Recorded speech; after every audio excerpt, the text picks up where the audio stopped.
My longevity goals for 2024, let's get started with number 1, and that is to get to 10% body fat.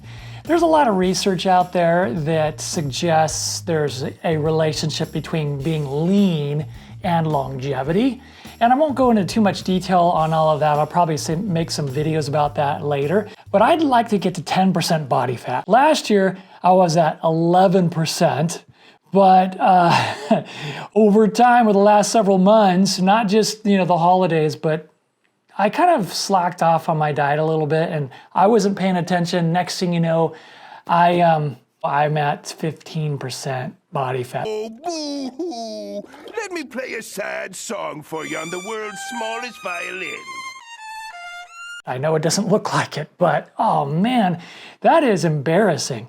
But now that I know what it is, and I know that I've kind of gotten off path here, I will get back on track and I will go even more committed. And my goal is, again, to get to 10% body fat.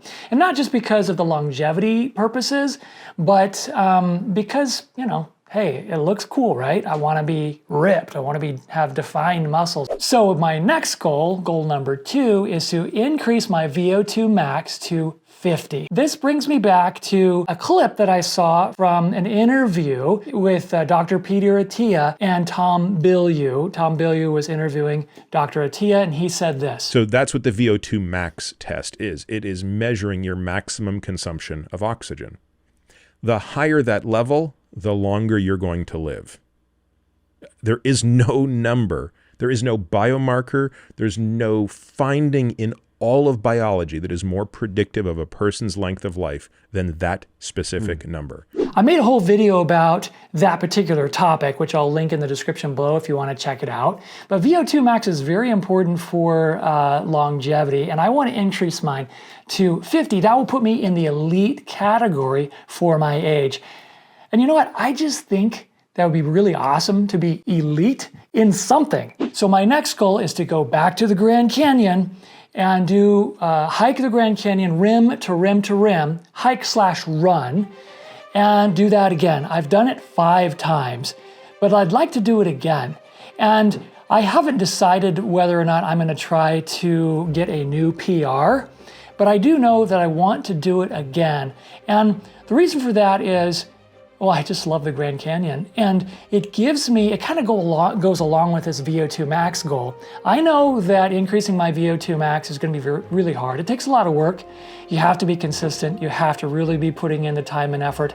And if I set this big goal of doing the Grand Canyon rim to rim to rim, that gives me the motivation and the accountability to follow through on the training. And the training is significant. It's a big commitment. There's a lot of motivation in being in good shape to go there, because if you're not in shape and you go there and try to do that, oh man, it can be miserable. That's part of it. Also, the other thing is that it was the Grand Canyon, my failure there in 2014. I was in my early 40s, or early to mid 40s, and I wasn't able to do it. I had to stop halfway through. I went across, and we were supposed to go back across again, right? Rim to rim to rim, and I couldn't do it. I had to quit. And it was during that time that I thought, I'm too old for this. Why am I even trying to do this? So full circle now, I've done it multiple times. I'm in better shape now than I was back then. And it just gives me it's sort of symbolic to me of this whole longevity path that I'm on right now. So the Grand Canyon is a special place to me. I'm going to go back there again. So my next goal, well, I hesitate to even say this. I really am careful about this specific goal not to mention it out loud, because it seems like it's probably impossible. And because of that, it really holds my interest. And that is to be able to do 50 pull-ups in one set, all in a row. I know that sounds crazy. I know it probably is crazy, but it just holds my interest because of that, because it sounds impossible, especially because I'm in my early 50s. I'm not getting any younger. Now, I will say that it's all relative. I've always been good at pull-ups. For some reason, I just have the ability to do them. But that said, right now, working really, really hard, right now I can do about 25, and it kind of fluctuates up and down. And I honestly, I'm not sure how in the world I'm going to be able to get to 50, but I really want to try. I really want to try. If I can get to 30, if I can get to 40, that would be awesome. To me, if I can get to 50, that would be one more category where I would be well above what is considered really good or expert or elite. I just think that'd be awesome. So the most I've ever done was when I was 24, I was able to do 46. And that was months and months and months of really working really hard at it. I was really into rock climbing at the time, and I wanted to have that upper body strength. But for some reason, I got distracted by something else and stopped working at it, so I was never able to get to 50. I think that at my age, if I'm able to get to 50, 30 years later, that would certainly be an incredible thing for me. And when it comes to longevity and this whole thing in my mind that I've battled for the last 10 years is, you're getting old. You're getting too old for any of this. whether or not I can do it or not, I don't know, but I'm gonna try.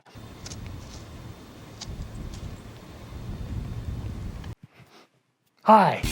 So I'm sitting here working on this video. Well, not here, but at my computer. I'm working on editing this video and realized I'm going on and on and on about my goals for this year, but I haven't even asked you about your goals.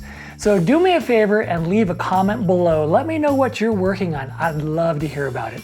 Thank you. So the next one is a little embarrassing, and that is to fix my nerd neck. So I sit at the desk. I still have a regular job. I sit at a desk. I look at email. I am on the phone, and I have developed this forward head posture. And then not to mention that, when I'm editing my videos, I'm sitting at the desk editing videos. When I'm doing research, I'm sitting at the desk. I sit at a desk, look at the computer for hours and hours and hours each day. And I've developed a pretty bad forward head posture or nerd neck. This year I want to work on that. This year I want to work on fixing that. I don't know if I can fix it in 1 year. There's a lot of people out there making videos about that, and a lot of people making these big claims that you can do it in just a few months. I wonder about that because it took well more than a few months to get this way, but I'm going to do the best I can to fix it this year, to transform my posture and make it healthier and better and more youthful. Okay, so this next one is probably the defining characteristic of longevity and my longevity goals. And that is I want my biological age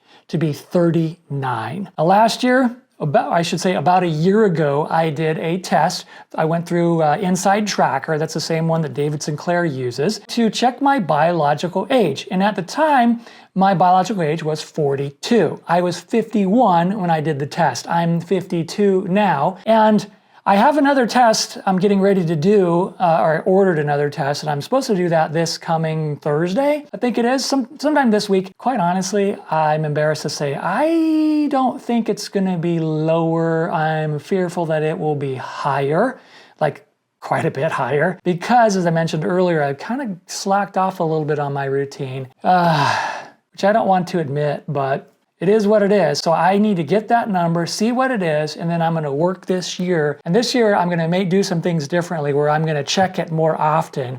So that way I have shorter windows of time to work on improving. Where last year I think I really took some things for granted and started slipping and wasn't really worried too much about how much some of that slipping, some of that slacking was going to impact me. So we'll see what it says, and I'll make a video about it once I do the test.